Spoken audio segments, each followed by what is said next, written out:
Eu queria fazer uma pergunta um pouco mais voltada para a questão da abordagem da doutora Klein. A gente percebe que, a gente viu lá que a senhora, ou você, né, é muito respeito, que você começou ali há uns 4, 5 anos com essa nova abordagem na medicina, né? Em que você mesmo fala que dá um restart, né, nas crianças, né? E aí eu queria entender, claro que eu li ali o que veio de informação sua, em que fala que desde quando você estava no colégio, quem estava ali precisando de alguma coisa, uma assistência, você era que tinha pomadinha na mochila e tal. Claro que a tua missão, a gente percebe, é cuidar, né? O jeito que você trata, a forma que você fala dos pequenininhos é encantador, não tem como, a gente se apaixona. Mas em que momento há essa mudança, né? Você se formou ali em 2012, e aí há 5 anos atrás, vamos pensar em 2017, 2016, você começa uma nova trajetória de prescrição ou de análise médica. Como é que foi isso?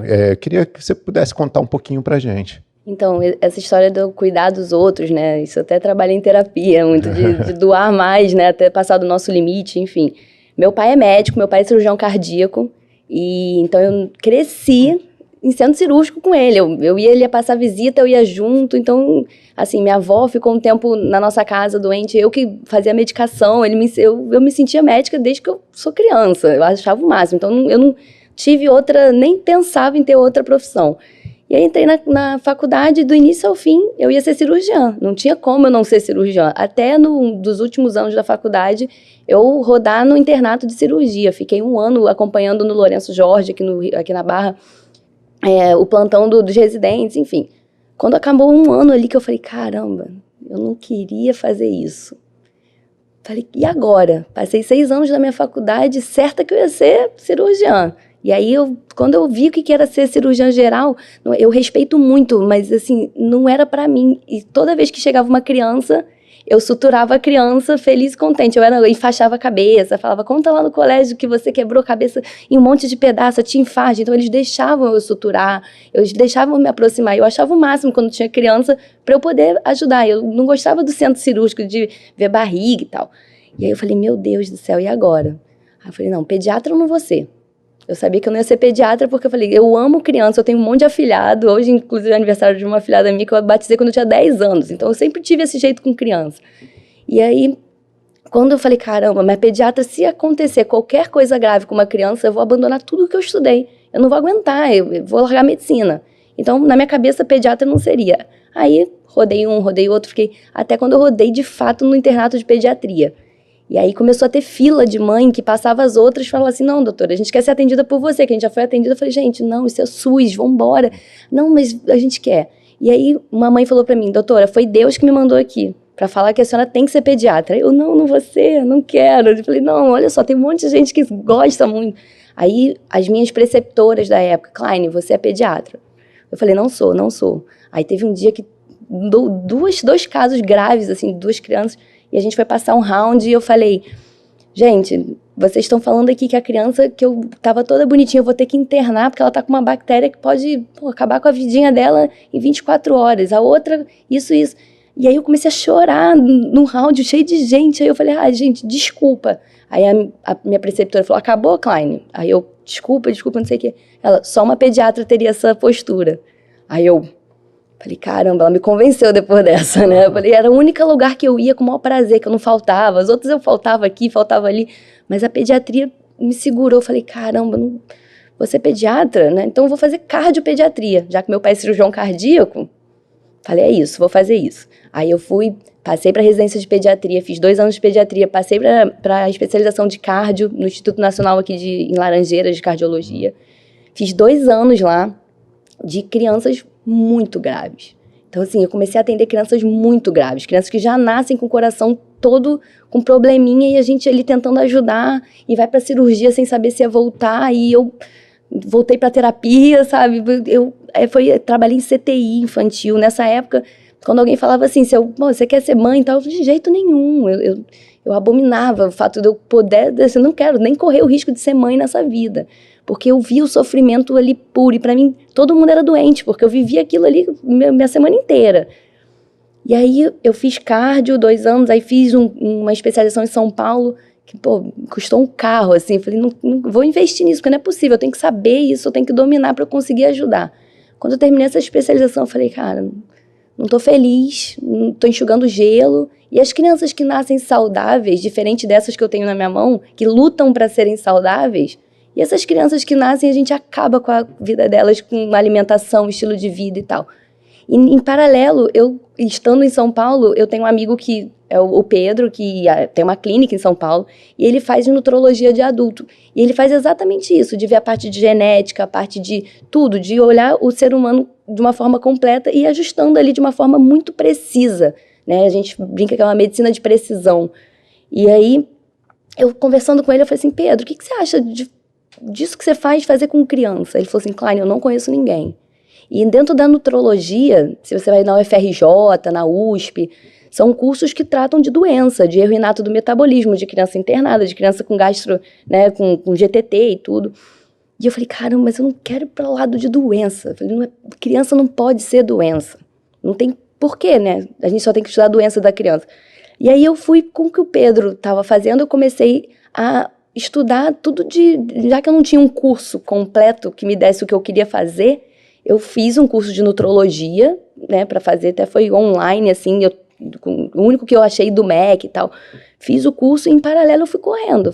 Comecei a fazer curso com nutricionista, com fisioterapeuta pélvica, fonoaudióloga, tudo que pudesse me dar ferramenta que eu promovesse mais saúde para a criança. E nisso esbarrei com medicina vibracional, homeopatia. Eu falei, caramba, nosso corpo é energético. Eu falei, criança, os pais brigam, a criança fica com febre. O que é isso? Quem me explica isso? E eu encontrei essas respostas na medicina energética. Então, eu comecei a juntar coisas, tanto que as pessoas perguntavam, o que você faz? Eu falei, eu não sei exatamente. Eu não fiz um curso de pediatria integrativa e falo, eu faço pediatria integrativa porque não é bem isso. Eu fui juntando tudo. Tipo, eu tenho cursos de psicólogas que eu sou fã, psicóloga infantil. Você vai aprender isso com pediatra? Você não aprende isso na faculdade de medicina. Né? Você não aprende isso com médicos, você aprende com quem é especialista em psicologia infantil. Então, eu comecei a juntar o quebra-cabeça e fazer o que eu faço hoje aos pouquinhos. Estudei muita genética para poder entender como é que aquele corpo físico funciona daquela criança. E aí, a partir daí, a gente consegue equilibrar. E aí, eu comecei a fazer essa medicina mais preventiva, mais de um olhar para aquela criança que está na minha frente. Não vou tratar a doença, né? E nisso eu comecei a ter uns resultados incríveis. Aí os meus pacientes começaram a ficar cada vez mais saudáveis.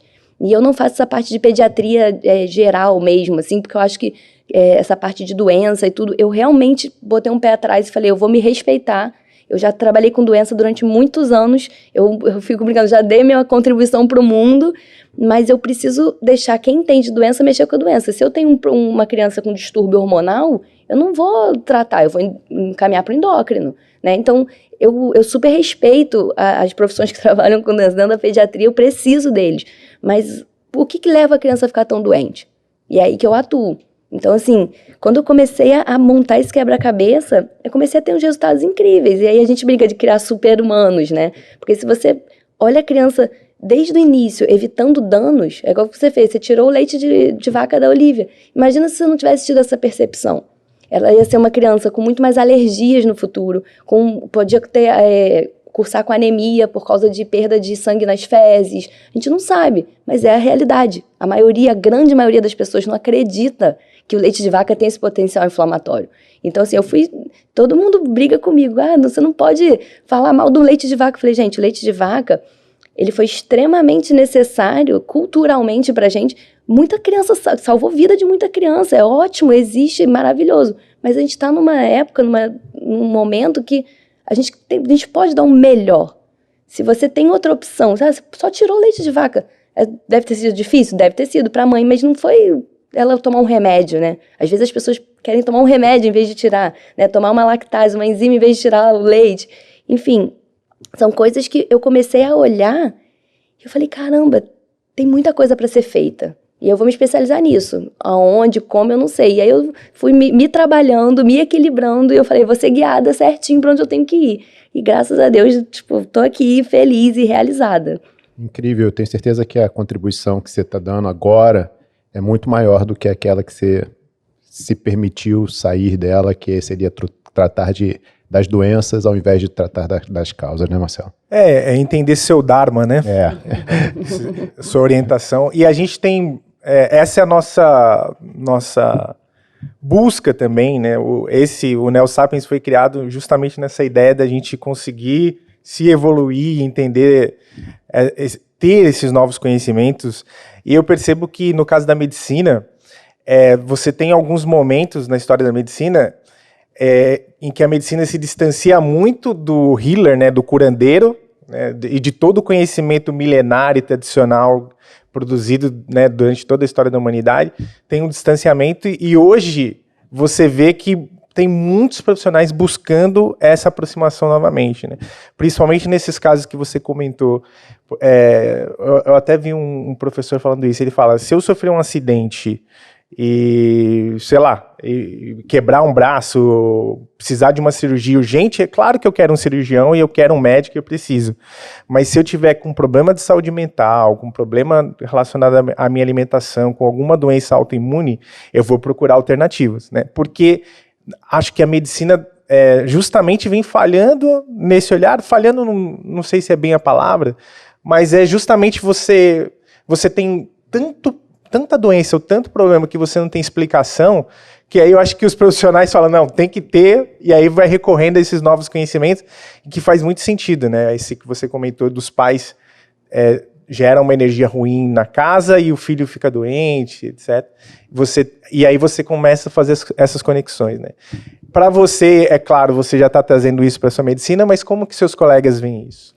Eu sou um ET, né? A gente viu que eu sou um ET, porque eu parei de tentar convencer as pessoas. Parei. Eu estive uma vez num evento, e era um evento de alergistas, e aí tava todo mundo discutindo, falando que não tava conseguindo. Como é que vocês lidam com dermatite atópica?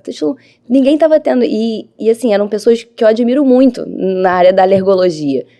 E eles estavam falando sobre isso, dermatite atópica. E aí, eu tava na minha, né? Eu falei, cara, não é meu lugar de fala, mas meus pacientes estão melhorando muito de dermatite atópica. Então eu preciso falar. Eu falei, vou acrescentar isso, né? O que eu tenho na minha prática clínica. Eu era mais nova ali, falei, caramba.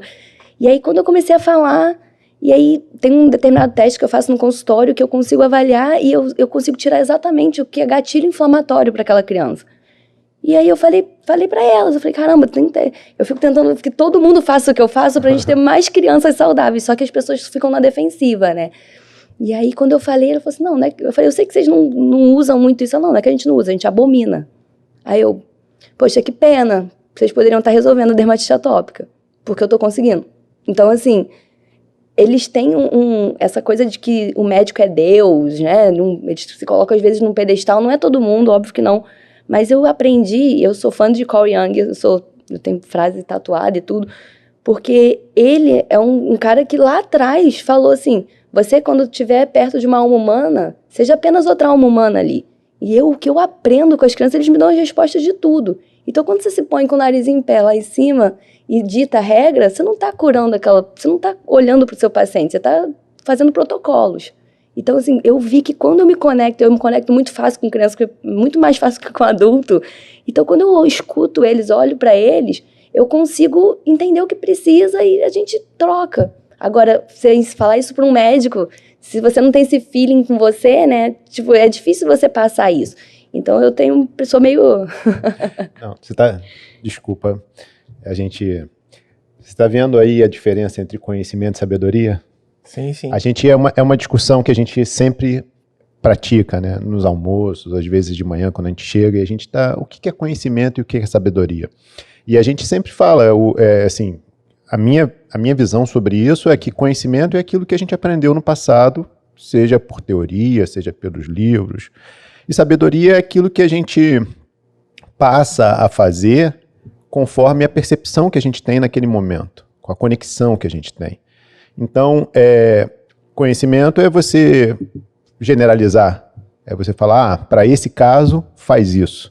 Sabedoria é você falar assim, o que está acontecendo nesse caso? E a partir de então, tomar uma abordagem. Então, desse ponto, a partir do momento que você faz essa observação, eu começo a perceber efetivamente por que você está aqui na bancada, porque ela é uma Neo Sapiens, é uma Neo Sapiens. Não tem como.